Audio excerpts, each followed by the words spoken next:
पिछले दिनों धर्म संसद में कालीचरण महाराज द्वारा राष्ट्रपिता महात्मा गांधी को लेकर की गई अभद्र टिप्पणी के खिलाफ उनकी गिरफ्तारी हो गई है। छत्तीसगढ़ पुलिस ने उन्हें रायपुर से गिरफ्तार किया है। उनकी गिरफ्तारी पर मध्य प्रदेश के गृह मंत्री डॉक्टर नरोत्तम मिश्रा ने आपत्ति जताई है। कालीचरण जी ने जो बोला वो भी आपत्तिजनक था। जिस तरह से इनने गिरफ्तारी की है ये भी आपत्तिजनक है। जो गलत है हम उसको गलत को गलत कह रहे हैं। रात के 3 बजे के सन्नाटे में किसी नक्सली को नहीं उठाया छत्तीसगढ़ पुलिस ने। थाने को सूचना दे के उठा लेते, गिरफ्तारी के बाद थाने को सूचना दे देते। मुझे तरीके पे आपत्ति है। ये तरीका गलत नहीं है कि हमारी संविधान की जो संघीय भावना है उसको आहत करती है। ऐसा नहीं करना चाहिए भूपेश जी। रायपुर से कालीचरण महाराज की गिरफ्तारी पर गृह मंत्री डॉक्टर नरोत्तम मिश्रा द्वारा आपत्ति जताने पर कांग्रेस ने उन पर पलटवार किया है। कांग्रेस मीडिया विभाग के उपाध्यक्ष भूपेंद्र गुप्ता ने गृह मंत्री डॉक्टर मिश्रा पर सवालिया निशान खड़े करते हुए कहा कि गांधी जी की निंदा अभियान चलाने के पीछे भारतीय जनता पार्टी का हाथ है। वह ऐसे अपराधियों की वकालत कर रहे हैं। देखिए, जो हत्या की वकालत करते हैं लोग, हत्या का महिमा मंडन करते हैं, वो अपराधी हैं और उन अपराधियों की गिरफ्तारी हुई है। उसकी जानकारी जो है छतरपुर के एसपी को दी गई है, नहीं दी गई है, इस पर तो जवाब देगी छत्तीसगढ़ की पुलिस। लेकिन जो है आपत्ति दर्ज करा के मध्य प्रदेश सरकार और उसका गृह मंत्रालय इतना तो स्पष्ट कर रहा है कि गांधी जी की निंदा करने का अभियान चलाने के पीछे भारतीय जनता पार्टी का हाथ है। ऐसे अपराधियों की वकालत कर रहे हैं वो, और ऐसे अपराधियों की क्या वकालत की जानी चाहिए? ये मूर्ति भंजक लोग हैं और ये मूर्ति भंजन को प्रोत्साहन देते हैं। ये भारत के जो है, भारत का जो एक स्थैर्य है, राजनीतिक, सामाजिक, हमारा परंपरागत, हमारा जो ट्रेडिशंस, हमारा जो डीएनए, हमारा जो वसुधैव कुटुंबकम का विचार, उसकी हत्या करने में ये लोग लगे हुए हैं। प्रदेश कांग्रेस की पोल खोल अभियान समिति के अध्यक्ष भूपेंद्र गुप्ता और आरटीए प्रकोष्ठ के प्रदेश अध्यक्ष पुनीत टंडन ने गुरुवार को प्रदेश कांग्रेस कार्यालय में संयुक्त पत्रकार वार्ता की, जिसपे भूपेंद्र गुप्ता ने आरोप लगाते हुए कहा कि मध्य प्रदेश में आदिवासी जनजाति के कल्याण के लिए केंद्र से आने वाली योजना और धन का दुरुपयोग कर रही है। केंद्र से आने वाली योजना और धन का दुरुपयोग हो रहा है। आरटीआई के माध्यम से उक्त राशि के लाभान्वित हितग्राहियों की सूची मांगे जाने पर जो प्राइमरी डेटा एनालिसिस हमें मिली है, उससे पता लगता है कि या तो हितग्राहियों की सूची में अपात्र लोगों को लाभ पहुंचाया गया है या फिर सूची फर्जी तरीके से तैयार की गई है, जिसकी जाँच होनी चाहिए। भ्रष्टाचार के प्रति सरकार की कितनी टॉलरेंस है, ये हमने आपके सामने उजागर किया है। ये आप सभी जानते हैं कि जो ट्राइबल सब प्लान का पैसा है, उपयोजना का पैसा है, संवैधानिक रूप से इस पैसे का एक भी नया सिक्का पैसा सरकार किसी दूसरे मद में खर्च नहीं कर सकती। तब ये सवाल है कि विशिष्ट जातियों के लिए दिया गया धन जो केवल बैगा सारिया किसी दूसरे आदिवासी ग्रुप में भी नहीं बंटना चाहिए था, वो पंडित जी, तेली, धीमर, इन सबको, कुर्मी, इनको कैसे बट गया? और सरकार का इस पर क्या ध्यान है? सरकार इस पर क्या कर रही? ये बड़ा सवाल हमारी जो है इस पोल खोल अभियान की प्रथम पायदान पर हमने आपसे ये निवेदन किया कि आप सहयोग करें और उजागर करें कि सरकार किस तरह से जनधन के पैसों की लूट में भ्रष्टाचारियों के कंधों पर हाथ रखे हुए। कुल मिलाकर के आदिवासियों के पैसे जो सरकार भाजपा के हितैषी बनती है, उस पैसे की बंटरबांट हो रही है।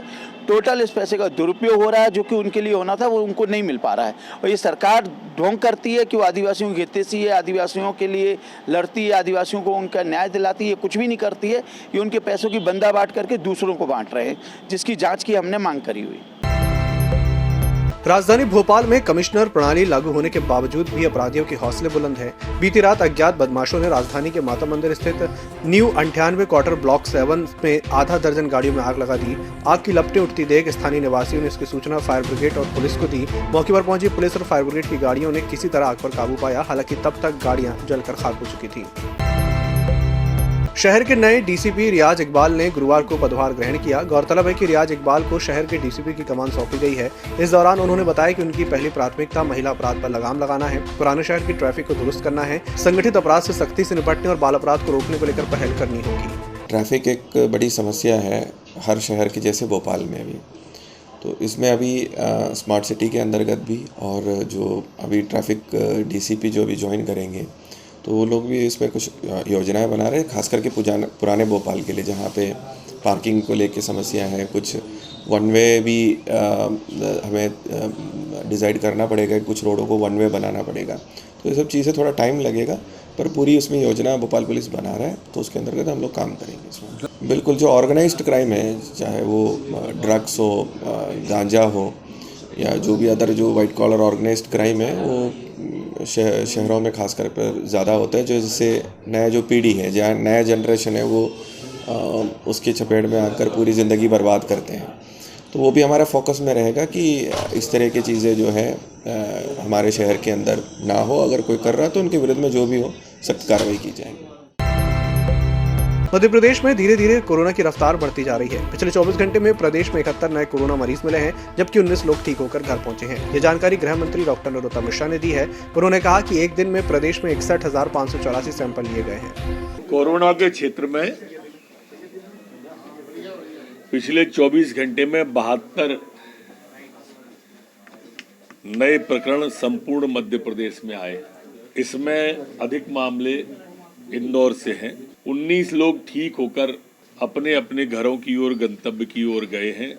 360 एक्टिव केस संपूर्ण प्रदेश में वर्तमान में हैं। पॉजिटिविटी रेट हमारी 0.012% है, जबकि रिकवरी दर हमारी 98.6 प्रदेश की बनी हुई है। कल 61,584 सैंपल संपूर्ण प्रदेश में लिए गए हैं। इसमें जो वेरिएंट है उससे घबराने की तो नहीं, पर सावधानी की पूरी जरूरत है। सरकार की तरफ से भी संपूर्ण व्यवस्थाएं चाक चौबंद पूरे प्रदेश में है और पूरी निगाह सरकार रखे हुए सैंपल में कोई कमी नहीं ला रहे।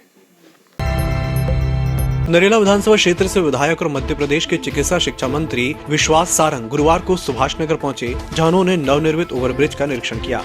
गौरतलब है कि पिछले कई महीनों से ओवरब्रिज बनकर तैयार है, लेकिन अभी तक इस ओवरब्रिज का शुभारंभ नहीं हो पाया है। मंत्री सारंग ने ब्रिज का निरीक्षण करने के बाद इस ब्रिज को जनता को सौंपने का निर्णय लिया है। 5 जनवरी से लेकर 12 जनवरी तक ब्रिज का ट्रायल रन रहेगा और 23 जनवरी को सुभाष चंद्र बोस की जयंती पर सीएम शिवराज सिंह चौहान इसका लोकार्पण करेंगे। जो समस्याओं को हल नहीं हुई, आज हमने सभी शीर्ष अधिकारियों के साथ स्थल का निरीक्षण किया और हमने ये निश्चित किया है कि हम 23 जनवरी को सुभाष चंद्र बोस जी की जयंती के दिन ये सुभाष नगर रेलवे क्रॉसिंग का फ्लाईओवर रेलवे ओवरब्रिज जनता को समर्पित करेंगे। माननीय मुख्यमंत्री जी इसका लोकार्पण करेंगे 23 जनवरी को। उससे पहले 5 जनवरी से एक हफ्ते के लिए 12 जनवरी तक इसका हम पूरी तरह से ट्रायल रन करेंगे। यहाँ पर ट्रैफिक भी शुरू करेंगे और वो ट्रायल रन रहेगा। ईएमएस टीवी के YouTube चैनल को सब्सक्राइब करें और बेल आइकन दबाएं। साथ ही ईएमएस न्यूज ऐप डाउनलोड करें।